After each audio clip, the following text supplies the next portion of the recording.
Puttady IPC Hebron സഭയ്ക്ക് മറക്കാൻ കഴിയാത്ത വ്യക്തിത്വമാണ് ബ്രദർ KN റസൽ. അദ്ദേഹത്തിൻ്റെ ഭവനത്തിലാണ് സഭ ആരംഭിക്കപ്പെട്ടത് പുറ്റടിയിൽ. മാത്രമല്ല അച്ചുൻചാനുമായിട്ട് വളരെ ആഴമായ അഭേദ്യമായ സ്നേഹക്കൂട്ടായ്മ ബന്ധം പുലർത്തുന്ന അനുഗ്രഹിക്കപ്പെട്ട ഒരു കുടുംബമാണവർ. ദീർഘദൂരം യാത്ര ചെയ്ത് നെടുമ്പാശ്ശേരിയിൽ നിന്ന് പ്രിയ KN റസൽ സാർ എത്തിയിട്ടുണ്ട്. ക്രൈസ്തവ ചിന്തയുടെ ചീഫ് എഡിറ്ററാണ് അദ്ദേഹം. അനുസ്മരണങ്ങളും അനുശോചനവും അറിയിക്കും. ആദരവോടെ പ്രിയപ്പെട്ടവരെ ക്ഷണിക്കുന്നു.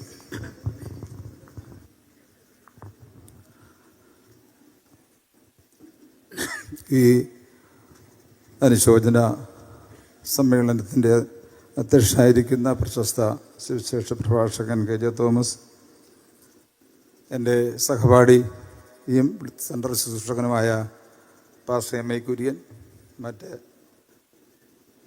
വേദിയിലും സദസ്സിലുമുള്ള എല്ലാ ദൈവങ്ങൾക്കും സ്നേഹവന്ദനം.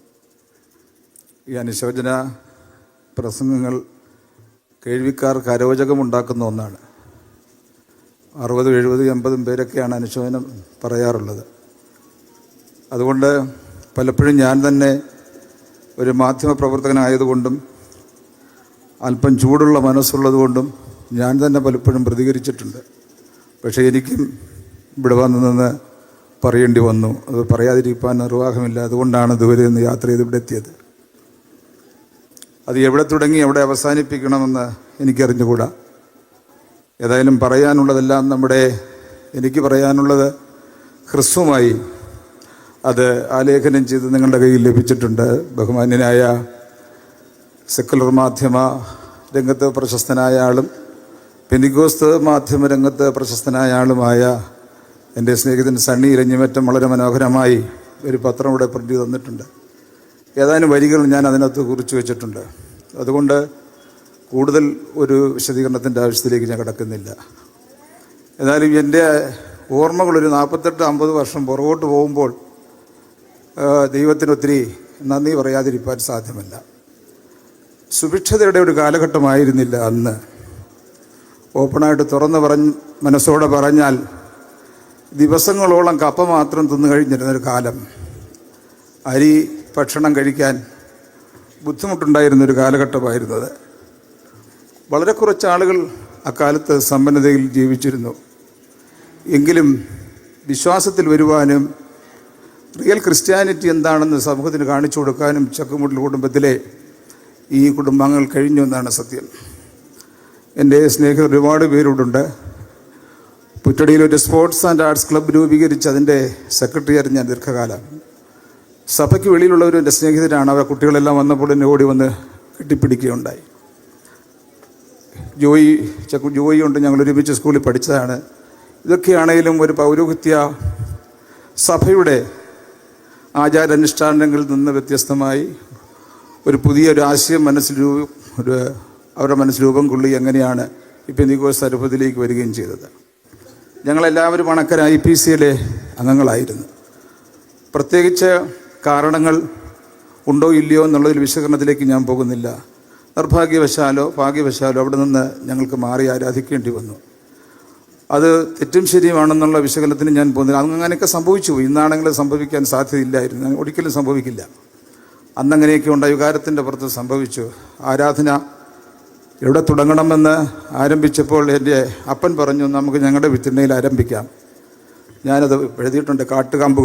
കോലുകൾ കൊണ്ട് പാണ്ടിക്കാട്ടിൽ നിന്ന് വെട്ടിക്കൊണ്ടുവന്ന തടിക്കഷ്ണങ്ങൾ കൊണ്ട് പടുത ഞങ്ങളുടെ ഓലപ്പുരയിൽ ഫ്രണ്ട് സീറ്റിൽ ഫ്രണ്ടിലത്തെ മുറിയിലാണ് ആരാധിക്കുന്നത്. അന്ന് കുഞ്ഞച്ചനുണ്ട്, ബാബു പാസ്റ്ററുണ്ട്. ഞാൻ പാസ്റ്ററെ നല്ല വിളിക്കുന്നത്, പക്ഷേ പാസ്റ്റർ നിങ്ങൾ വിളിക്കാം, എല്ലാവരും ഉള്ളതുകൊണ്ട്.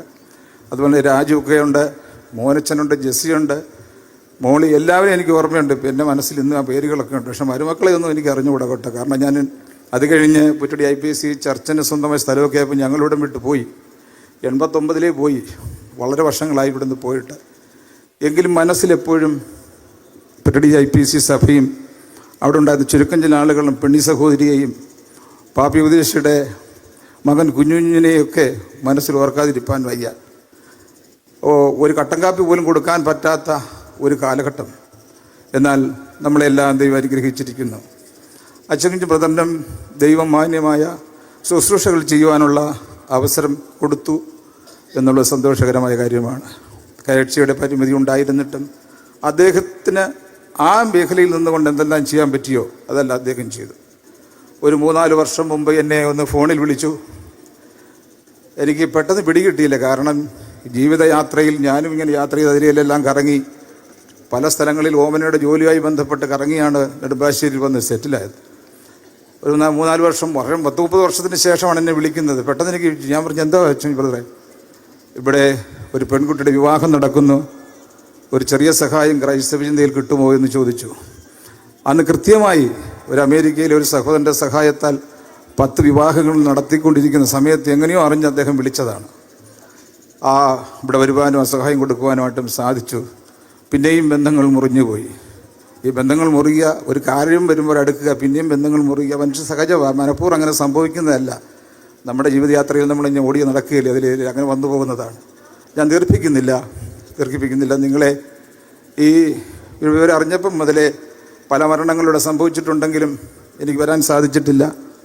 പക്ഷേ അച്ചൻകുഞ്ഞ് ബ്രദറിൻ്റെ നിര്യാണം അറിഞ്ഞപ്പോൾ ഞാൻ വീട്ടിൽ ഓമനോട് പറഞ്ഞു, എങ്ങനെയാണെങ്കിലും നമുക്കൊന്ന് പോകണം. അങ്ങനെയാണ് ഇവിടെ എത്തിയത്. മരിച്ച ശേഷമെങ്കിലും മുഖം കാണുവാനായിട്ട് സാധിച്ചത്. ഇതിൻ്റെ അപ്പുറത്തൊരു പ്രത്യാശ നമ്മളെ നിലനിർത്തുന്നതുകൊണ്ട് ഈ ദുഃഖത്തെ നമുക്ക് സന്തോഷത്തിൻ്റെ മാർഗമായി തന്നെ കാണാം. ദൈവം ഇവരെയും ആശ്വസിപ്പിക്കുമാറാകട്ടെ. ഒറ്റടി IPC സഭയിൽ ഒത്തിരി അംഗങ്ങളൊന്നും ഇല്ലായെങ്കിലും അവിടെ ശുശ്രൂഷിക്കുന്ന ലോകത്തെ ഏറ്റവും അറിയപ്പെടുന്ന നമ്മുടെ മലയാളിയായ പ്രഭാഷകൻ പാസ്റ്റർ KJ തോമസ് ആണ്. ആ സഭ നിലനിൽക്കുന്നതിലാണ് എനിക്ക് ഏറ്റവും അധികം സന്തോഷം. അന്നത് ഉണ്ടാകുമോ ഇല്ലയോ, ഒരു വികാരത്തിൻ്റെ പുറത്തൊക്കെ നമ്മൾ ഇറങ്ങി തിരിച്ചതാണ്. ഞാൻ പറഞ്ഞല്ലോ, തെറ്റും ശരിയായി കിടക്കുന്നില്ല. അത് നിലനിൽക്കുമോ എന്നൊരു ആശങ്കയൊക്കെ ഉണ്ടായിരുന്നു. എങ്കിലും അത് വളർന്നു കണ്ടതിൽ വളരെ സന്തോഷമുണ്ട്. അപ്പൻ 82 എൻ്റെ ഫാദറും മരിച്ചുപോയി. അതിനുശേഷം പുള്ളിക്കും അദ്ദേഹത്തിൻ്റെ ഒരു വലിയ താല്പര്യമായിരുന്നു അന്നിവിടെ ആരാധന വീട്ടിലൊരെണ്ണം വേണമെന്ന് ഉണ്ടായിരുന്നത്. അതുകൊണ്ടും സഫലീകരിക്കാൻ കഴിഞ്ഞു. ആ ചർച്ചിനെയും ദൈവം വളർത്തിയിരിക്കും. നിങ്ങളെല്ലാവരെയും ദൈവം അനുഗ്രഹിക്കട്ടെ. ഈ പ്രസ്ഥാനത്തും അദ്ദേഹത്തിൻ്റെ അസാന്നിധ്യത്തിലും ഈ പ്രസ്ഥാനം നന്നായി നടക്കും എന്ന് പൂർണ്ണ വിശ്വാസം എനിക്കുണ്ട്. ദൈവം, ഞാൻ ആ ലേഖനത്തിൽ പറഞ്ഞ് അവസാനിപ്പിച്ചിരിക്കുന്നത് പോലെ, ദൈവം എത്ര വിശ്വസ്തൻ, എത്ര വലിയവൻ, അവൻ ചെയ്ത അത്ഭുതങ്ങൾ എത്ര വലുത്, അത് സ്മരിക്കുവാനുള്ള ബാധ്യത നമുക്കുണ്ട്. നന്ദികേടാണ് ജീവിതത്തിൽ ഏറ്റവും വലിയ പാപവും നിങ്ങൾ അറിഞ്ഞിരിക്കണം. അർഹതയില്ലാത്ത സ്ഥാനത്ത് ലഭിച്ച നന്മകൾ ദൈവത്തിൻ്റെ കൃപ കൊണ്ട് കിട്ടിയതാണെങ്കിൽ അതിൽ അഹങ്കരിക്കുകയോ നിഗളിക്കുകയോ ചെയ്യുകയോ എൻ്റെ സ്വന്തം കഴിവുകൊണ്ട് നേടിയോ ഒന്നും ആരെങ്കിലും പറയുന്നുവെങ്കിൽ അവിടെ നമുക്ക് തെറ്റുപറ്റി, അവിടെ നിന്ന് പരാജയം പിന്നെ ആരംഭിക്കുകയാണ് എന്ന് കരുതേണ്ടിയിരിക്കുന്നു. അതുകൊണ്ട് നന്മകളെ ഓർക്കുക, നന്ദിയെ ഓർക്കുക, ദൈവത്തെ സ്മരിക്കുക. കഴിഞ്ഞകാല അനുഭവങ്ങളെ ഓരോ ദിവസം സ്മരിക്കുവാനും കൂടെ നമ്മൾ ബാധ്യസ്ഥരാണ്. എല്ലാവരും ദൈവം സഹായിക്കട്ടെ എന്ന് ഞാൻ പ്രാർത്ഥിക്കുന്നു.